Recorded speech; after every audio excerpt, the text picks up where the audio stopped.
The mop bucket hit the floor of Mercy General's East Wing at 5:47 a.m. Daniel Cruz had cleaned these floors for 11 years. He knew every crack in the tile, every flickering light in the East Corridor, every doctor's name on every door. He also knew the exact moment his left arm went numb. He set the mop down slowly, pressed his back against the wall, slid to the floor right there in the hallway he'd cleaned 10,000 times. A nurse walked past, then an orderly. Then Dr. Hargrove, the Chief of Cardiology, stepped over Daniel's legs without breaking stride. "Maintenance shouldn't be sitting in the corridor," he said, not looking back. Daniel didn't argue. He simply reached into his janitor's cart and pulled out his phone. What he dialed next would change that hospital forever. If you're enjoying this video, please like and subscribe, leave a comment, and tell us where you're watching from. Daniel Cruz was not a complicated man. He woke at 4:15 every morning in a small 2-bedroom house on the east side of Columbus, Ohio, made black coffee, fed his dog, Scout, drove his 2009 Ford F-150 to Mercy General Hospital before the city had fully decided to wake up. He had done this for 11 years. The other janitors called him Doc, not because of any degree, but because Daniel knew the hospital better than most people who worked there. He knew which ventilation shaft rattled before a storm, which elevator stuck between floors 2 and 3 if you didn't hold the button an extra second, which patients on the 3rd floor hadn't had a visitor in weeks. Those ones he always slowed down for. "Morning, Mr. Callahan," he'd say through the cracked door, mop in hand. "Cold one today." That was enough. Sometimes that was everything. What nobody at Mercy General knew, what Daniel had never once mentioned in 11 years, was that he held a medical degree from Johns Hopkins University. He had walked away from medicine 20 years ago, the year his daughter Sarah was diagnosed with a rare autoimmune condition that no specialist could name, let alone treat. He had spent 3 years fighting insurance companies, hospital billing departments, and a system that seemed architecturally designed to exhaust the people who needed it most. He lost the fight. He lost Sarah. And somewhere in the grief, he lost the version of himself that believed the system was worth saving from the inside. So he took the janitor job, quietly, without explanation. And he watched.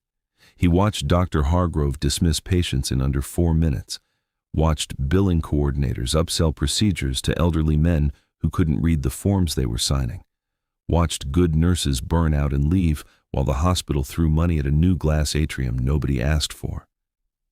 He watched, and he cleaned, and he said nothing. Until the morning his left arm went numb on the floor of the East Corridor, and Dr. Hargrove stepped over him like a mop someone had left in the wrong place.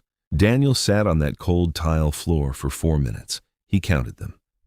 A cardiologist, one he recognized, a younger one, Dr. Rebecca Mills, came around the corner with a coffee cup in one hand and a patient chart in the other. She almost walked past him too. Then she stopped. She looked at his left hand, the way it rested against the floor, fingers slightly curled, the thin line of sweat along his hairline despite the corridor being cold enough to see your breath. "Sir, are you all right?" "Probably not," Daniel said quietly. She was on her knees in 3 seconds, 2 fingers to his wrist, eyes tracking his face with the specific, calibrated focus of someone who knew exactly what she was looking at.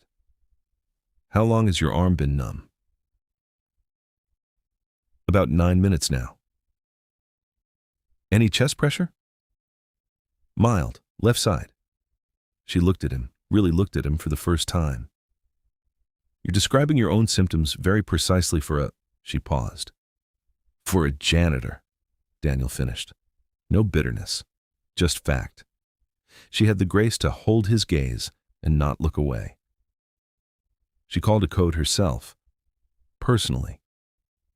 Walked beside the gurney all the way to the cardiac unit, chart tucked under her arm, coffee abandoned on the corridor floor. Dr. Hargrove was standing at the nurse's station when they wheeled Daniel past. He glanced at the patient, then at the uniform folded on top of the gurney. The name tag. Daniel Facilities. He turned back to his chart. Mills, you're pulling a cardiac consult for a janitor? His voice carried the particular laziness of a man who had never once been told no. We have a full board this morning. We have a potential STEMI, Rebecca said, not slowing down. The board can wait 4 minutes. Hargrove watched them go. Then he said, to no one in particular but loud enough for the nurses to hear, facilities will bill us for the overtime. 2 nurses looked at the floor.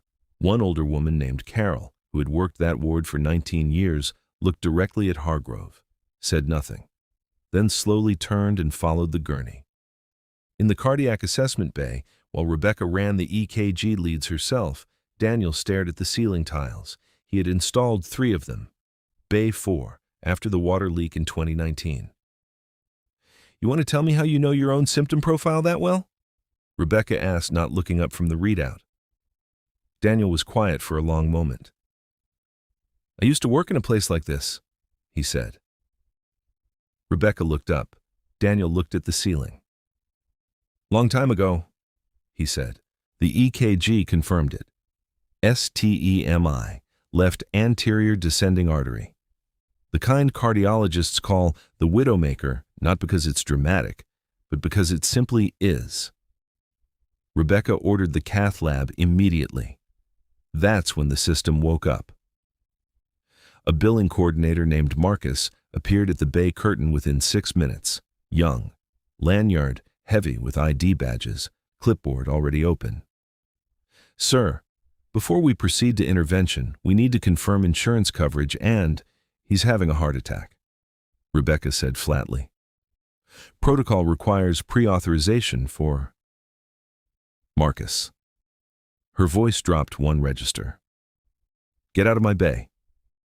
Marcus retreated, but not far. 30 minutes later, while Daniel was being prepped, a hospital administrator named Greg Paulson arrived. Pressed shirt, the kind of calm that comes from never having personally delivered bad news. He pulled Rebecca into the corridor. Daniel could hear them through the curtain. He had spent 11 years learning which sounds carried in that building. His coverage lapsed, Paulson said. 4 months ago. There's no guarantor on file. We'd be looking at an unrecovered procedural cost of, I know what we'd be looking at, Rebecca said. The board's position on uninsured interventional procedures is very clear, Dr. Mills. The board's position, Rebecca said slowly, is that we let him die in the building he's cleaned for 11 years. Silence. I'm not saying that. Then what are you saying, Greg? More silence. Daniel stared at the ceiling. His left arm still carried that deep, boneless ache.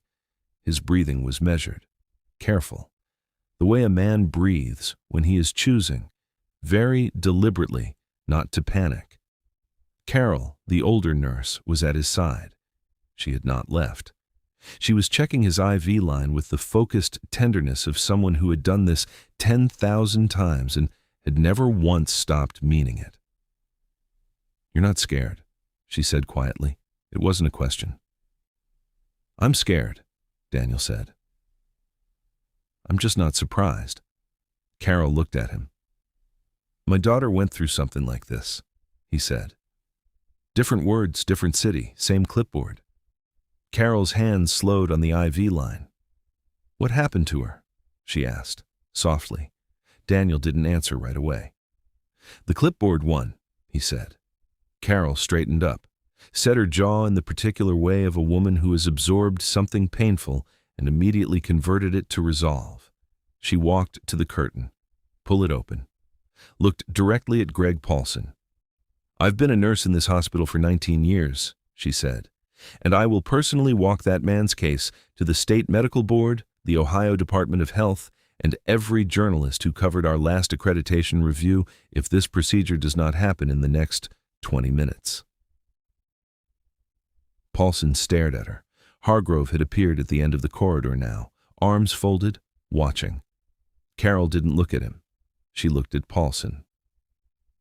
20 minutes, Greg, she said. The procedure happened at 17. 3 days after the stent procedure, Daniel Cruz sat up in a hospital bed on the 4th floor of Mercy General and made one quiet phone call to his attorney. "It's time," he said. "Release everything." What followed was not loud. Daniel was not a loud man. It began with a certified letter to the Ohio State Medical Board, then one to the hospital's accreditation body, then a detailed 14-page document compiled over 11 years landed on the desk of every board member at Mercy General simultaneously. Incident reports, billing irregularities, recorded dismissals of uninsured patients, dates, times, names, corridor numbers, 11 years of watching, written down every single night. The board convened an emergency session within a week. Dr. Hargrove resigned before they could ask him to. Greg Paulson was placed on administrative leave pending a full audit. Then the Columbus Dispatch ran the story, "The Janitor Who Watched." Within 4 days, it had been picked up nationally. Daniel gave one interview from his living room, Scout asleep across his feet. He wore a plain gray sweater. He did not perform outrage. He did not cry on camera. He simply answered every question with the same steady, unhurried honesty he had used for 11 years to tell Mr. Callahan it was a cold one today. The journalist asked him why he never said anything sooner. Daniel thought about it. "I needed to understand the whole building," he said, "before I could tell anyone it was on fire."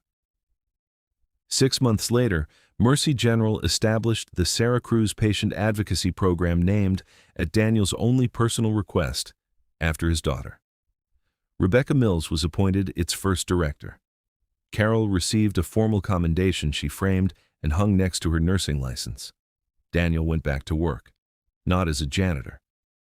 The new board asked him to consult on patient welfare policy, a role he accepted on one condition, that he could still walk the floors. He still does. Every morning, 4:15, black coffee, Scout fed. And sometimes, on the East Corridor, he slows outside a room where someone hasn't had a visitor in a while. "Morning," he says through the cracked door. "Cold one today." That is still enough. Sometimes it is still everything. Some people don't fight the system loudly. They simply learn every inch of it and wait until the truth is undeniable.